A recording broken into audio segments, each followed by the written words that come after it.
السلام علیکم ورحمۃ اللہ وبرکاتہ۔ بسم اللہ والصلاة والسلام علی رسول اللہ صلی اللہ علیہ وسلم۔ سورہ الاعراف آیات 31 تا 43 31 to 43 لیے دورہ قرآن کے اس پروگرام میں حاضر خدمت ہیں۔ ارشاد باری تعالیٰ ہے، اعوذ باللہ من الشیطان الرجیم، بسم اللہ الرحمن الرحیم، یا بنی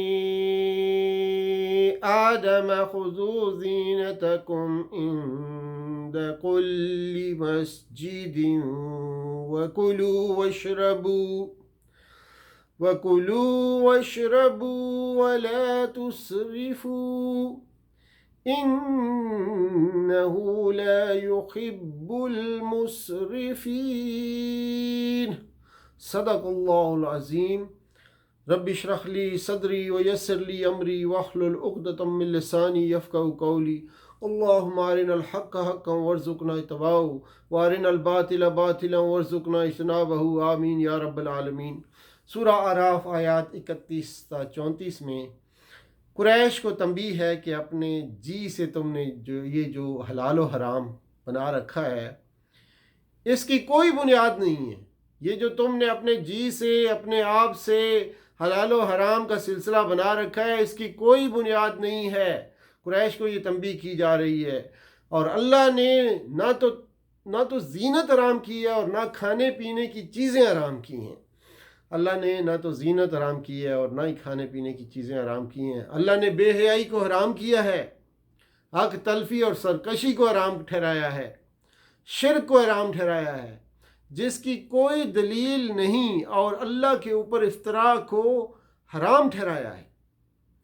فرمایا خذوا زینتکم عند کل مسجد، یہاں زینت سے مراد مکمل لباس ہے، یعنی اللہ کی عبادت میں کھڑے ہونے کے لیے صرف اتنا کافی نہیں کہ آدمی محض اپنا سطر چھپا لے، بلکہ اپنا پورا لباس پہنے جس میں سطر پوشی کے ساتھ زینت بھی ہو۔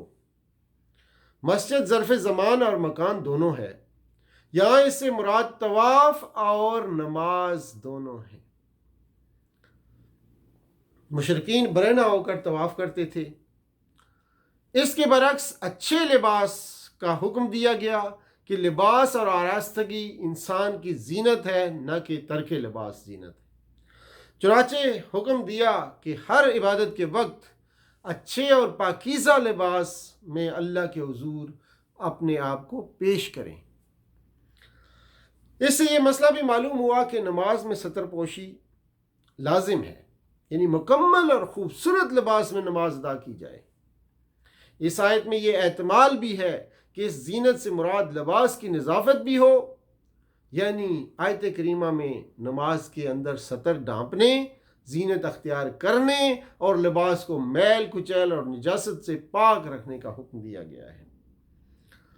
فرمایا وَكُلُوا وَاشْرَبُوا وَلَا تُسْرِفُوا، کھاؤ پیو اور حد سے تجاوز نہ کرو، یعنی جس طرح لباس کا حکم ہوا اسی طرح حکم ہوا کہ حلال اور طیب چیزوں میں سے ہر قسم کے مرغوبات اور لذائذ سے لطف اندوز ہو سکتے ہو۔ البتہ لباس اور زینت کی بات ہو یا خورد و نوش کا معاملہ ہو، ہر ایک میں اسراف سے بچنا ضروری ہے۔ حد اعتدال کو پیش نظر رکھا جائے گا۔ اللہ کے نزدیک اصل گناہ لباس پہننا اور اچھا کھانا نہیں ہے، بلکہ اصل گناہ اس کی مقرر کردہ حدود سے تجاوز کرنا ہے، ان حدوں کو پھلانگنا ہے۔ خواہ یہ تجاوز حلال کو حرام کر لینے کی شکل میں ہو، یا حرام کو حلال کر لینے کی شکل میں ہو، یا حلال میں اسراف کی شکل میں ہو۔ کسی نے خوب کہا ہے، خوردن برائے زیستن نہ زیستن برائے خوردن، یعنی کھانا زندہ رہنے کے لیے کھانا چاہیے، نہ کہ آدمی زندہ رہے کھانا کھانے کے لیے۔ اللہ تعالیٰ نے سارے طب کو آدھی آیت میں جمع کیا ہے، کلو وشربو ولا تسرف۔ کل ہیا للذی آمنوا فی الحیات الدنیا خالصتا یوم القیامت، کہو یہ ساری چیزیں دنیا کی زینت میں بھی ایمان لانے والوں کے لیے ہیں، اور قیامت کے روز تو خالصتاً انہی کی ہوں گی۔ یہ ساری چیزیں زندگی میں بھی ایمان لانے والوں کے لیے، اور قیامت کے روز تو خالصتاً انہی کے لیے ہوں گی۔ حقیقت کے اعتبار سے تو اللہ کی پیدا کرتا تمام چیزیں دنیا کی زندگی میں بھی اہل ایمان کے لیے ہیں، کیونکہ وہی اللہ کے وفادار رعایا ہیں۔ لیکن دنیا کا موجودہ نظام چونکہ آزمائش اور مہلت کے اصول پر قائم کیا گیا ہے، اس لیے یہاں اکثر اللہ کی نعمتیں نمک حراموں کو بھی تقسیم ہوتی رہتی ہیں۔ البتہ آخرت میں زندگی کی آرائشیں اور رزق کے طیبات سب کے سب محض نمک حلالوں کے لیے مخصوص ہوں گے۔ آگے فرمایا قل انما حرم ربی الفواحش ما ظہر منہا وبطن، ان سے کہہ دو کہ میرے رب نے جو چیزیں حرام کی ہیں وہ تو یہ ہیں بے شرمی کے کام، خواہ کھلے یا چھپے، اور گناہ اور حق کے خلاف زیادتی۔ وہ تو یہ ہیں جو حرام کی ہیں، بے شرمی کے کام، خواہ وہ کھلے ہوں یا چھپے ہوئے ہوں، اور گناہ اور حق کے خلاف زیادتی۔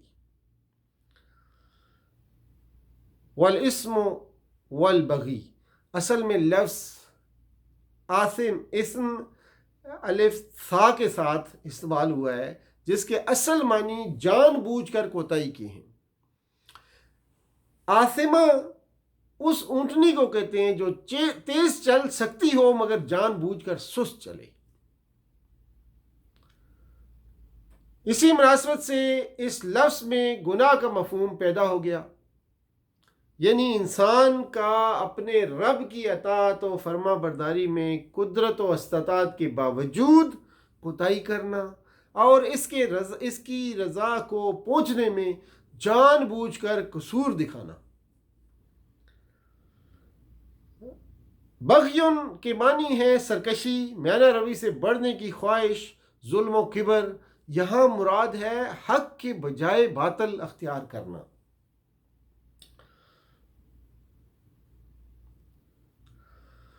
آیات 35 تا 43 میں اس امر کی یاد دہانی ہے کہ ذریت آدم کو ابتدا ہی میں یہ ہدایت کر دی گئی تھی کہ اللہ تعالیٰ اپنے احکام سے آگاہ کرنے کے لیے اپنے رسول بھیجے گا، تو جو لوگ ان رسولوں کی پیروی کریں گے وہ جنت حاصل کریں گے، اور جو ان کو جھٹلائیں گے وہ دوزخ میں پڑیں گے۔ یہ بات قرآن کریم میں ہر اس جگہ ارشاد فرمائی گئی ہے جہاں آدم و حوا علیہ السلام کے جنت سے اتارے جانے کا ذکر ہے۔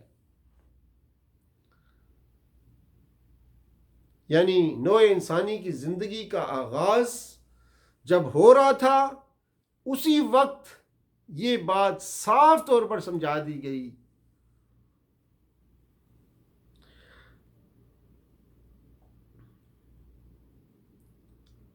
فرمایا ہر ایک کے لیے دوہرا عذاب ہے مگر تم جانتے نہیں۔ یعنی بہرحال تم میں سے ہر گروہ کسی کا خلف تھا تو کسی کا سلف بھی تھا۔ اگر کسی کے اسلاف نے اس کے لیے فکر و عمل کی گمراہیوں کا ورثہ چھوڑا تھا تو خود وہ بھی اپنے اخلاف کے لیے ویسا ہی ورثہ چھوڑ کر دنیا سے رخصت ہوا۔ اگر ایک گروہ کی گمراہ ہونے کی کچھ ذمہ داری اس کے اسلاف پر عائد ہوتی ہے تو اس کے اخلاف جو اس کے بعد میں آنے والے لوگ ہیں کی گمراہی کا اچھا خاصا بار خود اس پر بھی عائد ہوتا ہے۔ اسی بنا پر فرمایا کہ ہر ایک کے لیے دوہرا عذاب ہے، ایک عذاب خود گمراہی اختیار کرنے کا، دوسرا عذاب دوسروں کو گمراہ کرنے کا۔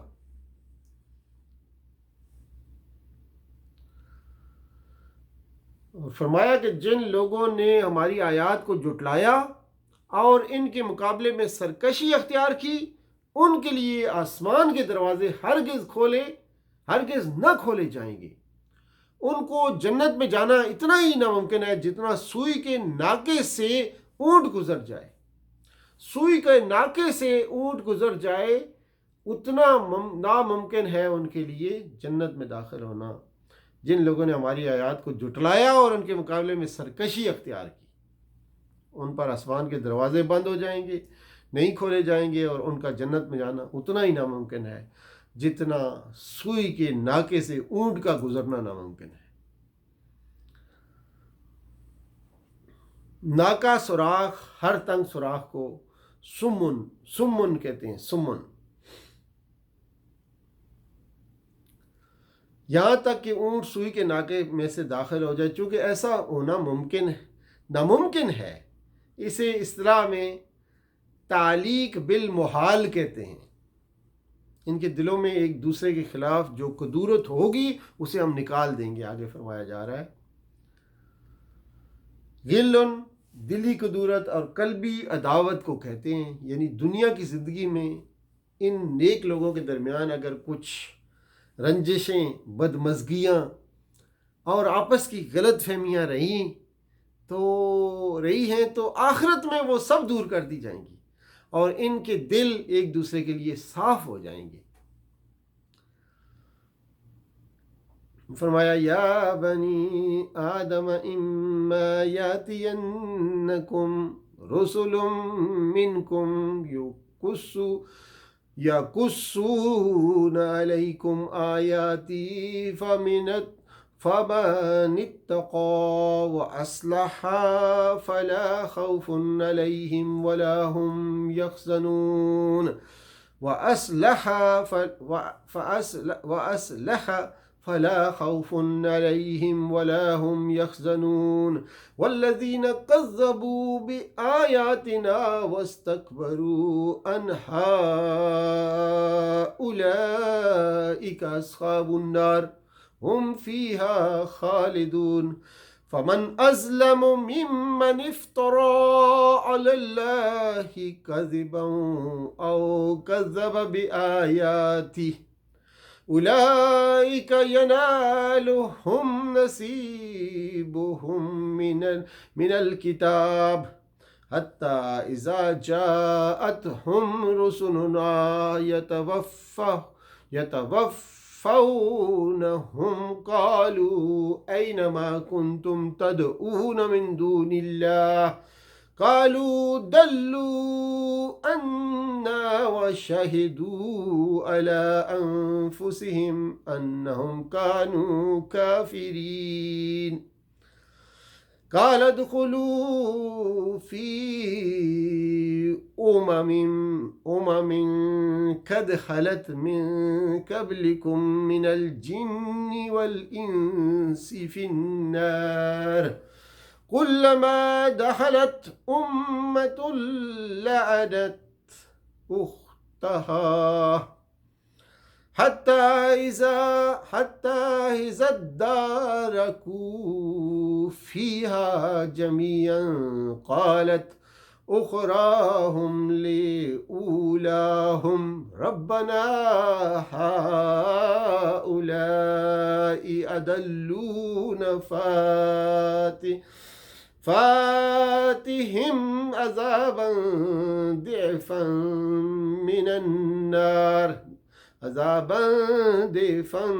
من النار قال لكل ضعف ولكن لا تعلمون وقالت أولاهم لأخراهم فما كان لكم علينا من فضل فذوقوا العذاب بما كنتم تكسبون إن الذين كذبوا بآياتنا واستكبروا عنها لا تفتح لهم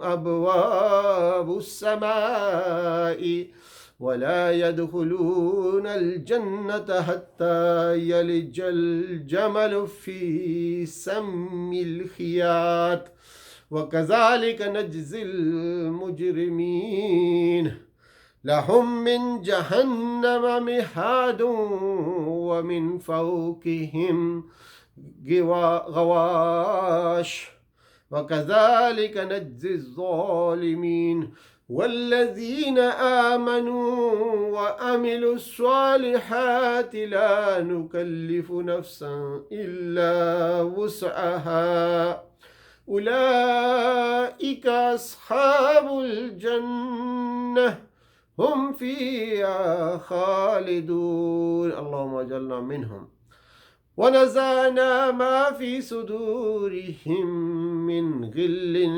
تجري من تحتهم الأنهار وقالوا الحمد لله الذي هدانا لهذا وما كنا لنعتدي لولا أن هدانا الله لقد جاءت رسل ربنا بالحق ونودوا أن تلكهم الجنة أورثتموها بما كنتم تعملون.